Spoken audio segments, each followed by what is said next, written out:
कभी सोचा है अगर आप हर किसी की बात मानने लगें तो क्या हाल होगा? अब जरा सोचिए, गधा भी परेशान, मालिक भी। यह कहानी सिर्फ हंसी मजाक नहीं, बल्कि एक ऐसी सच्चाई दिखाएगी जिसे जानकर आप भी कहेंगे, अरे भाई, ये तो मेरे साथ भी हुआ है। तो चलिए देखते हैं कैसे लोगों की बातें सुन सुनकर यह बाप बेटे की जोड़ी बुरी तरह फंस गई।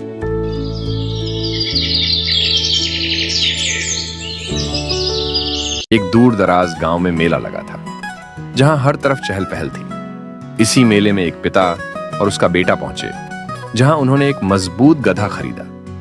मेला समाप्त होने के बाद वे खुशी खुशी अपने गांव की ओर लौटने लगे, लेकिन रास्ते में ही उन्हें किसी की आवाज सुनाई दी, जो उनकी ओर इशारा करके कुछ कह रहा था। अरे देखो तो इन बेचारों को, इनके पास एक गधा है, फिर भी दोनों पैदल ही चल रहे हैं। क्या ये गधे का सम्मान कर रहे हैं या खुद को परेशान कर रहे हैं?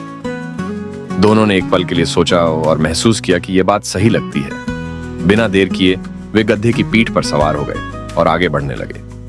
सफर जारी था, तभी उन्होंने फिर किसी की आवाज सुनी, जैसे कोई उनके बारे में कुछ कह रहा हो। अरे इस बेचारे गधे को देखो, दो हट्टे कट्टे आदमी इसकी पीठ पर बैठकर इसकी कमर तोड़ने पर तुले हैं। मुश्किल से तो यह कदम बढ़ा पा रहा है। पिता को गधे की हालत पर दया आ गई और उसे कष्ट से बचाने के लिए खुद नीचे उतर आए। अभी वे खेतों के पास ही पहुंचे थे कि अचानक एक महिला की आवाज उनके कानों में गूंजने लगी, मानो कोई उन्हें टोक रहा हो।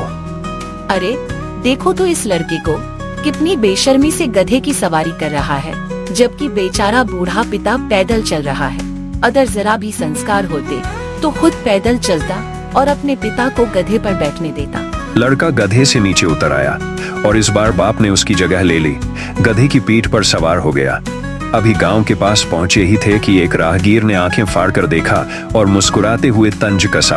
अरे भाई, कमाल है, पहली बार ऐसा खुदगर्ज आदमी देखा जो खुद तो मजे से गधे पर बैठा है और अपने मासूम बेटे को धूप में पैदल चलने पर मजबूर कर रहा है। अब तो हद ही हो गई। दोनों ने गधे को बांस से उल्टा बांधा, कंधों पर टांग लिया और ऐसे चलने लगे जैसे कोई बारात लेकर जा रहे हों। गांव के पास पहुंचे ही थे कि लोग ठहाके लगाने लगे। हंसी के बीच से एक बुजुर्ग आगे बढ़ा, आंखें मलते हुए बोला, अरे भाई, ये क्या मजाक है? गधे को उल्टा लटका कर क्यों ला रहे हो? क्या इसकी टांगे काम नहीं कर रही या इसे अब हवा में उड़ाने का इरादा है? बाप ने गहरी सांस लेते हुए पूरे रास्ते का हाल सुना दिया। कैसे उन्होंने हर किसी की बात मानी, कभी गधे पर बैठे, कभी उतरे और आखिर में गधे को ही कंधे पर उठा लिया। सब सुनकर बुजुर्ग मुस्कुराया और बोला, अगर तुमने अपना दिमाग लगाया होता और हर किसी की बात पर आंख बंद करके भरोसा न किया होता तो आज ये हाल न होता। दूसरों के कहे पर चलने के बजाय खुद सोचने समझने की आदत डालो, वरना लोग यूं ही तुम पर हंसते रहेंगे। आप बिल्कुल सही कह रहे हैं श्रीमान। दुनिया में हर किसी को खुश करना नामुमकिन है, क्योंकि हर व्यक्ति की सोच और राय अलग होती है। इसलिए हमें वही करना चाहिए जो हमें सही लगे और अपने विवेक का इस्तेमाल करना चाहिए। इस कहानी से हमें एक गहरी सीख मिलती है। अगर हम हर किसी की बातों में आते रहेंगे तो अपनी राह से भटक जाएंगे और अंत में खुद को ही नुकसान पहुंचाएंगे। सही और गलत का निर्णय हमें अपने विवेक से करना चाहिए, नहीं तो लोग हमें अपनी रायों में उलझाकर मूर्ख बना देंगे। जीवन में हर किसी को खुश करना संभव नहीं, इसलिए अपनी समझ और अनुभव के आधार पर सही फैसला लेना ही बुद्धिमानी है।